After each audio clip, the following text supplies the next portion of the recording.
Hello दोस्तों, आज हम लोग बात करने वाले हैं पर्सनल लोन फॉर मैरिज।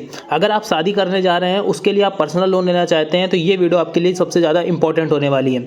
आज हम लोग बात करेंगे कि कौन सा बैंक शादी के लिए सबसे अच्छा रेट ऑफ इंटरेस्ट देता है, और ये भी बात करेंगे कि उस पर दस्तावेज क्या लगते हैं, डॉक्यूमेंट्स क्या लगते हैं, एलिजिबिलिटी क्या लगेगी जिससे हम लोग लोन अप्लाई कर सकते हैं किसी भी बैंक पर।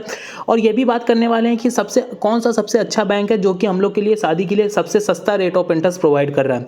तो सारी चीज़ों के ऊपर हम लोग डिटेल से कंपेरिजन वीडियो बनाएंगे और हम लोग अपनी मंथली किस्त भी चेक करेंगे कि कितनी जाएगी। तो ठीक है, तो हम आ चुके हैं ऑफिशियल साइट पर। ठीक है, तो वीडियो में आगे बढ़ने से पहले चैनल को जरूर से सब्सक्राइब कर लीजिएगा। तो यहाँ पे हम लोग मैरिज लोन का कंपैरिजन करने वाले हैं। मैरिज और वेरिएंट मैरिज लोन जो होता है वो एक तरीके का पर्सनल लोन ही होता है।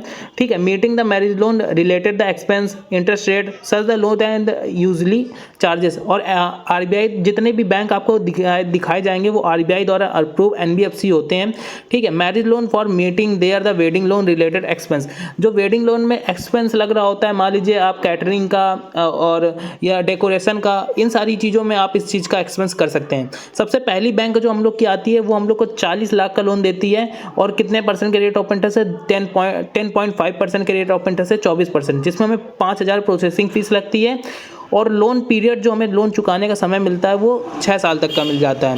दूसरी बैंक आती है एक्सिस बैंक। एक्सिस बैंक हमें 40 लाख तक का लोन देती है, जिसमें 5 साल तक का लोन चुकाने का समय मिल जाता है। और 10.99% के रेट ऑफ इंटरेस्ट से लेकर के 22% का रेट ऑफ इंटरेस्ट हमें लगता है एज पर हमारे सिबिल स्कोर पर, जिसमें हमें प्रोसेसिंग फीस 2% लगती है। प्रोसेसिंग फीस 2% का मतलब, मान लीजिए आपने 100 रुपये का एक्सिस बैंक से मैरिज लोन लिया तो उस पर 2% मतलब कि 2 रुपये ये बैंक रख लेगी, उसके बाद 98 रुपये आपके बैंक में क्रेडिट कर देगी।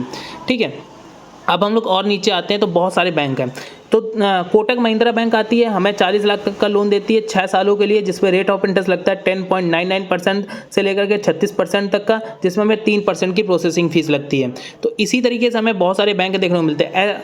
आईडीएफसी फर्स्ट बैंक आती है जो हमें 10 लाख तक का मैरिज लोन देती है 5 सालों के लिए, और जिसमें हमें रेट ऑफ इंटरेस्ट लगता है 11% से लेकर के 23%, 24% तक का, और 2% हमें जिसमें प्रोसेसिंग फीस लगती है।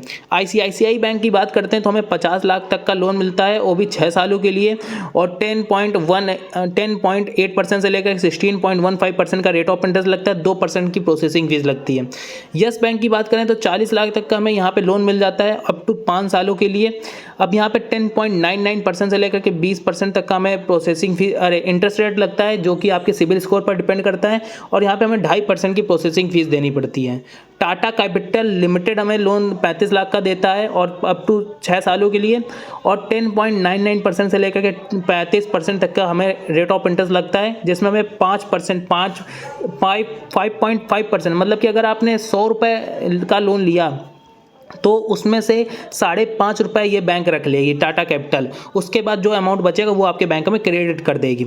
और यहाँ पे आपको ऐसे बहुत सारे बैंक देखने को मिल जाते हैं, आरबीएल बैंक भी देखने को मिलता है। ठीक है, तो अब यहाँ पे बात कर लेते हैं कि हमें मैरिज लोन पे फीचर्स क्या देखने को मिलते हैं। हमें यहाँ पे रेट ऑफ इंटरेस्ट 10.49% के रेट ऑफ इंटरेस्ट से स्टार्ट होता है। 40 लाख तक का लोन ऑफर होता है। 5 से 7 साल तक के लिए हमें लोन टेन्योर देखने को मिलता है। नो कॉलेक्टर सिक्योरिटी रिक्वायर्ड होती है।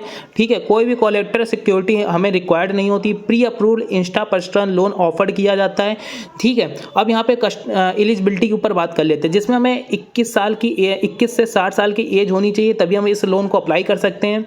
जिसमें हम लोग सेल्फ एम्प्लॉयड होंगे या सैलराइड होंगे तभी हम लोग इस लोन को अप्लाई कर सकते हैं, मतलब कि कोई भी वर्किंग प्रोफेशनल में होने चाहिए। ठीक है, अब यहाँ पे हमारी जो मंथली इनकम होनी चाहिए 15,000 रुपये महीना मंथली इनकम होनी चाहिए, तभी हम लोग इस लोन को अप्लाई कर सकते हैं। क्रेडिट स्कोर हमारा 750 से ज़्यादा होना चाहिए, तभी हम लोग इस लोन को अप्लाई कर सकते हैं। डॉक्यूमेंट्स बात करते हैं, आईडी प्रूफ के लिए हमें लगेगा Aadhaar card, PAN card, passport size photo, voter ID।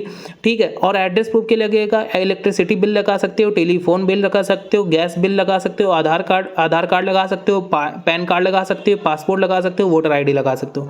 Bank account statement आप लोग 3 महीने का लगा सकते हो। लेटेस्ट सैलरी स्लिप लगा सकते हो, क्योंकि आपको चेक करा जाएगा ना कि आप सैलराइड हो कि नहीं, आपकी हर महीने इनकम आती है कि नहीं, तो लेटेस्ट सैलरी स्लिप लगाना पड़ेगा। एम्प्लॉयमेंट प्रूफ देना पड़ेगा।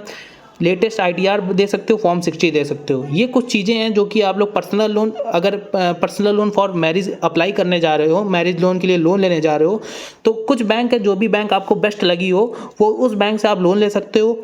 और साथ ही साथ आपको अगर लोन चाहिए तो आपके पास ये डॉक्यूमेंट्स और ये एलिजिबिलिटी होनी रिक्वायर्ड होती है, तभी आप लोग इस लोन को अप्लाई कर सकते हैं। अब हम लोग बात कर लेते हैं हमारी मंथली किस्त कितनी जाएगी, ठीक है, तो उसके ऊपर बात कर लेते हैं। हम आ चुके हैं अपने EMI कैलकुलेटर पर। इसकी लिंक सिंपल आपको डिस्क्रिप्शन बॉक्स में मिल जाएगी, जाकर के चेकआउट करिएगा। कैसे कैलकुलेट करना है उसको हम लोग बात कर लेते हैं।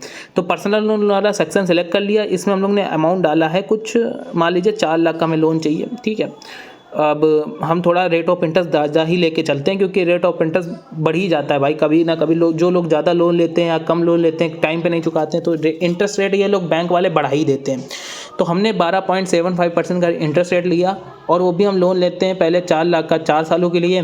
तो हमारी मंथली किस्त बनती है 10,000 रुपये, 10,681 रुपये। अगर इसी को हम लोग सीधे 5 सालों के लिए लेते हैं तो 9,050 रुपये बनती है, जिसमें 1,43,000 हमें ब्याज देना पड़ रहा है। 4 सालों में हमें 1,12,000 रुपये हमें ब्याज देना पड़ रहा है, ठीक है। और 10,681 रुपये हमारी मंथली किस्त जा रही है। इसको अगर हम लोग 2 सालों के लिए करें तो 1 लाख छोड़ करके 55,275 रुपये हमें केवल ब्याज देना पड़ा। 18,970 रुपये हमारी मंथली किस्त जा रही है। तो ये तरीके से आप अपने EMI कैलकुलेट कर सकते हो। आपको आई होप आपको वीडियो पसंद आई तो प्लीज़ आप वीडियो को लाइक करें, चैनल को सब्सक्राइब करें। जो भी बैंक आपको अच्छी लगे उस बैंक से आप लोग लोन अप्लाई कर सकते हो ईजिली। तो मिलते हैं किसी और धमाकेदार वीडियो के साथ, तब तक के लिए गुड बाय, जय हिंद, जय भारत। कोई भी आपके माइंड में क्वेरी आ रही हो तो उसके ऊपर आप लोग कमेंट कर सकते हैं, उसके ऊपर हम लोग डेडिकेटेड वीडियो बनाने की कोशिश करेंगे।